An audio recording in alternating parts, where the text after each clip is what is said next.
Pink alert, we have a flamingo on the loose. He's teamed up with a swan and together they are ruffling the collective feathers of Impel Down. Unfortunately, Magellan's on the toilet, Sadie is, she's tied up elsewhere, and the new Chief Warden Hannibal is now far too morbidly obese to even move.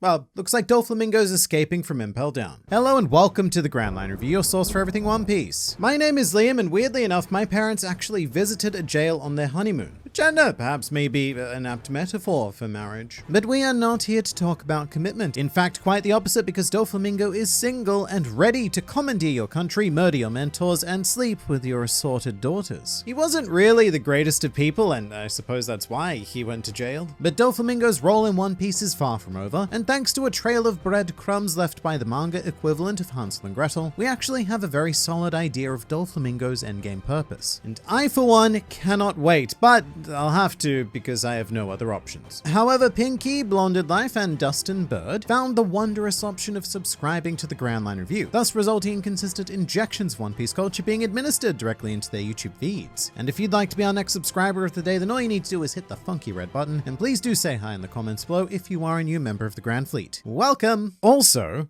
this video is sponsored by Dislight, the stylish urban mythological RPG that you've almost certainly been longing for, available on Google Play and Apple Store. Dislight features a fantastical pop fantasy art style unlike anything that you, or at least I, have seen before. It's quite evocative of an American comic book, all bound together with high quality 3D animation and a wonderfully diverse set of characters, such as Yisuha, who comes equipped with the sheer power of godly thighs. Designed for the verticalicious phone screen experience, players can engage Dislight in any scenario. Players can even automate battles and obtain loot completely hands-free. Look, I don't need this.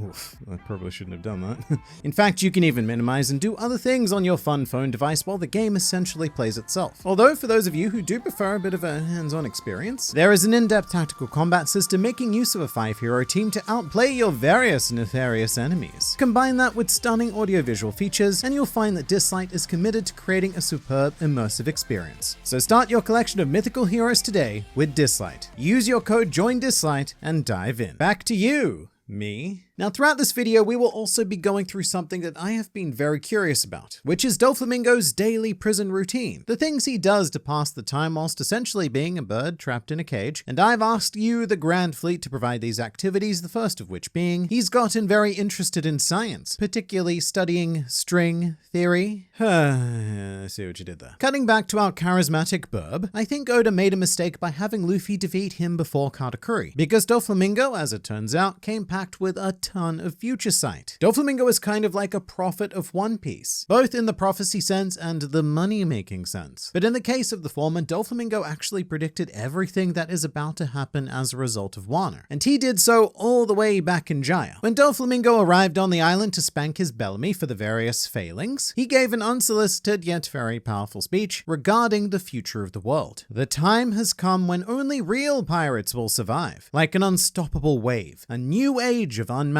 power is coming. And Doflamingo was 100% correct, just not necessarily in the way that he thought. In retrospect, we now know that Doflamingo was referring to Kaido. His plan was to manufacture and sell weapons to the Emperor, thus allowing him to commence a big old war tantrum that would throw the established order into unestablished non-order. However, Doflamingo's prophecy actually lines up perfectly with the future sight of Kozuki Oden, who famously predicted the worst generation. Like an unstoppable wave, a new age of unmatched power is coming. Doflamingo just didn't expect that wave to be accompanied by a rubber Looney Tune, a dollar store Shanks, and a bread-hating doctor. So he, quite heavily, misinterpreted his own prophecy, but Doflamingo, to his credit, still knew what was going to happen. In terms of living, future-focused characters, you've got Silver's Rayleigh, red-haired Shanks, and now pink-jacketed Flamingo, who now takes his place in the Great Hall of Color Prophets. It's kind of like being a wizard in Lord of the Rings. Shanks the red, Rayleigh the gray, and now Doflamingo, the complete and utter bunglenut, who decided to align with Sauron. But Doflamingo has unfinished business. With such a deep interest in the future of the world, right now he is simply biding his time, letting other characters do all of the fight battling for him, because that really didn't work out too well that one time he tried. But he will be back. Although in the meantime, here's more of Doflamingo's daily prison routine, practicing comeback lines for when he meets Luffy again.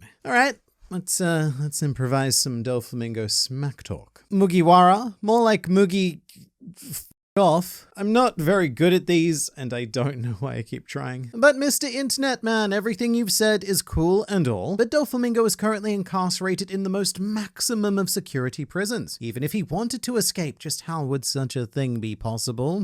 Well, thank you for your detailed question. And to answer, well, the key to this flamboyant bird's escape is actually another flamboyant bird. A swan by the name of Bon Clay, who manga readers will probably know as the new queen of level 5.5 in Impel Down. And two anime watchers will probably know as Dead, because Toei decided not to animate the scene showcasing his survival. Regardless, he is indeed alive and has taken Ivankov's place, gradually building up a new force of revolutionary prisoners in Newcomer Land, very potentially fulfilling the original purpose of Ivankov's incarceration. But much like a flamboyant lasagna, things are about to get very layered now. But here is why Bon Clay is going to lead another prison break. Over 100 years ago, the giant Morley was imprisoned in Impel Down, and this was long before the Revolutionary Army even existed. But Morley was the individual who actually created level 5.5 with his devil fruit abilities. He then proceeded to escape Impel Down completely without anyone noticing. So as much as Golden Lion Shiki may officially be known as the first person to escape Impel Down, I'm afraid he is but sloppy seconds in the eyes of true history. Many years later, Ivankov and Inazuma are imprisoned for quote-unquote reasons. Officially, it was because they were part of the Revolutionary Army. However, the fact that they were caught so easily and knew everything about level 5.5 suggests that they were sent in on purpose as some sort of revolutionary ploy, especially Inazuma, because his fruit ability is what would have allowed access to 5.5. But now, a twist. Ivankov was forced to activate his prison break early due to discovering that Luffy was the son of Dragon, and thus misinterpreting Ace, then referred to as Luffy's brother, as also being Dragon's son, as brothers tend to do when your son is the brother and...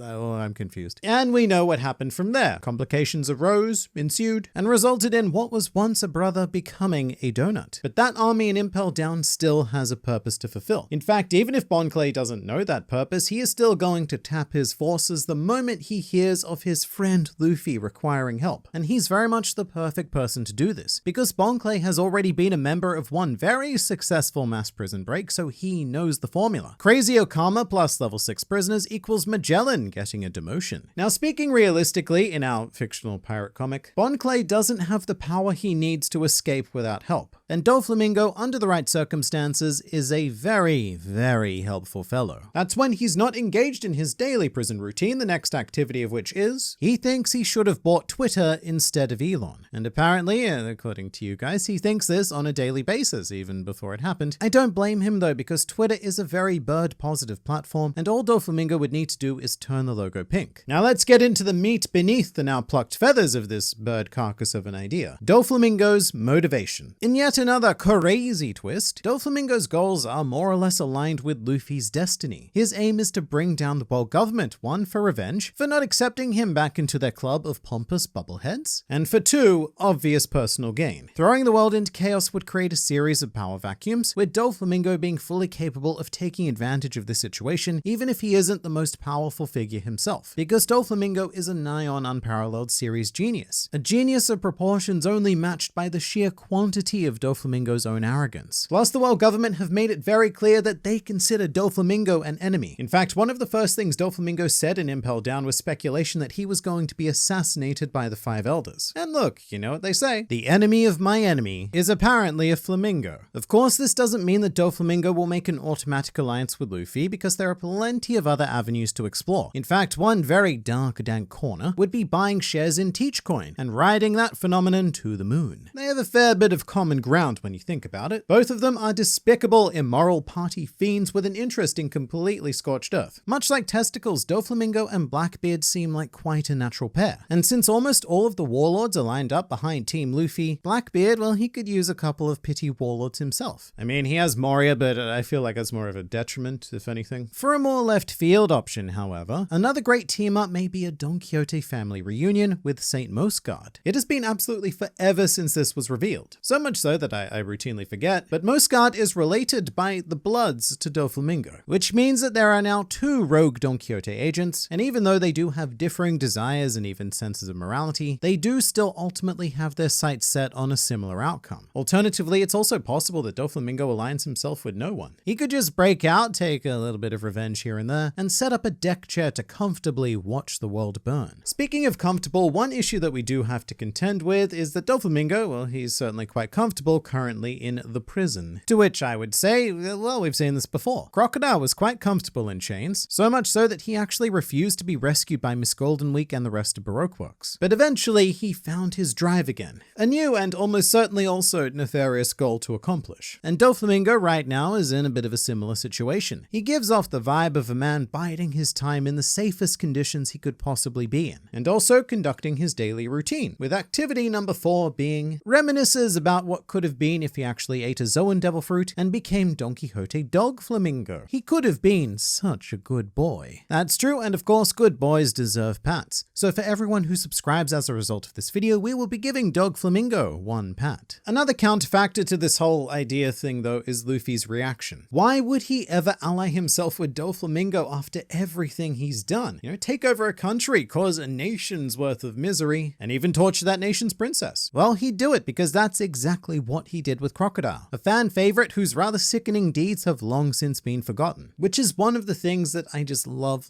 about Luffy. The idea that he's not a hero and he actually operates in a bit of a gray area. He won't refuse help due to reasons of being noble and good and stuff. All it takes is for Doflamingo to go, "Soz won't do it again," and then Luffy will reply with, "What did you just say? Yeah, I don't care. Do what you want. I've got things to punch." And in a more meta sense, Doflamingo does have information that would greatly assist the effort of the Straw Hats and Straw Hat Associates. He does know the world government's greatest secret and everything, so Doflamingo has both motivation to act and value to provide, which some astute business person amongst the Luffy Alliance will recognize as a cautious opportunity, so long as the right precautions are taken. Rule of acquisition number 53, never trust someone taller than you. And standing at a whopping 10 feet or 305 centimeters high, Doflamingo is taller than literally every human being who has ever existed, and is therefore also the least trustworthy human to have also ever existed. But something very integral to this whole conversation is Oda's original plan for Doflamingo. Long ago, in a manga that was still One Piece but not quite as long, Doflamingo was planned to be a Wano antagonist, an extension of Kaido's forces, hence the Joker alias. We are talking like well over a decade ago that this was the plan, and, well, you know, obviously things changed. The Doflamingo character became larger than life, and used his fictional charisma to charm a real-life Oda into giving him his own fully fleshed out saga. Not just an arc, but he got an entire saga. Furthermore, Doflamingo won over the fans of the series, consistently ranking within the top 20 favorite characters and holding the esteemed position of the 3rd most popular villain behind Katakuri and Crocodile. And I'm not saying that being a fan favorite guarantees future story relevance, but it is certainly a factor that Oda is aware of. And in the end, he doesn't just draw One Piece to satisfy himself, he does it to make his readers happy, taking them on the greatest journey ever put to page. And with that in mind, our author friend has gone to some pretty great efforts to keep cutting back to Doflamingo between arcs and acts, giving him significantly more attention than most washed up villains receive. And so something is most certainly brewing here. Until then, Doflamingo will have to pass his time with activity number 5, which is that he practices Naruto hand signs, mostly, which is of course the backup plan in the event that Bon Clay does not break him out. And you can continue your daily routine with this next video. It's good, hey, it might even be great, and I look forward to seeing you there.